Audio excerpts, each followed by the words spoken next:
Hello guys, അപ്പോൾ നമുക്ക് ഇന്നൊരു അടിപൊളി ക്ലേ മോഡലിംഗ് ചെയ്തെടുക്കാം. അതിനുവേണ്ടി ഇതേപോലെ റെഡ് ക്ലേ എടുത്തിട്ട് ഇതേപോലെ ചെറിയ ചെറിയ ബോൾസ് ആക്കി വെക്കാം.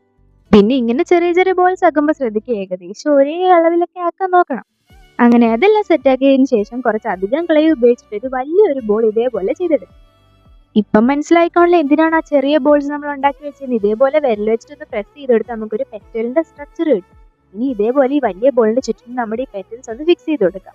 പിന്നെ കുറച്ച് റിയലിസ്റ്റിക് ലുക്ക് ഒക്കെ ആവും. അതിനുവേണ്ടി ഇതേപോലെ കുറച്ച് ഡോട്ട് ഒക്കെ ഇട്ട് കൊടുക്കാം.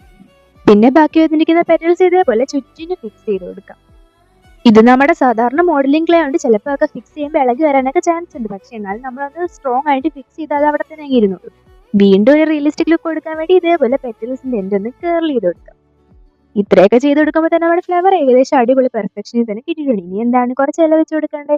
വെച്ച് കൊടുക്കാനായിട്ട് ഇതേപോലെ കുറച്ച് ഗ്രീൻ ക്ലേ എടുത്തിട്ട് ഇതേപോലെ ഒന്ന് രണ്ട് എൻഡ് ഒന്ന് കൂർപ്പിച്ചതിന് ശേഷം ഒന്ന് ഡിസൈൻ ചെയ്ത് കൊടുത്താൽ നമുക്കൊരു റിയലിസ്റ്റിക് ലുക്കിൽ ഇല തന്നെ കിട്ടും.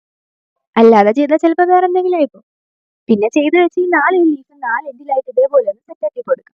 അങ്ങനെ എല്ലാം കൂടെ ഫിക്സ് ആക്കിയാൽ നമ്മുടെ ഫ്ലവർ റെഡിയായി. ഇഷ്ടപ്പെട്ടാൽ ലൈക്കും കമന്റും സബ്സ്ക്രൈബ് ചെയ്യാൻ മറക്കല്ലേ ഗൈസ്. ബൈ.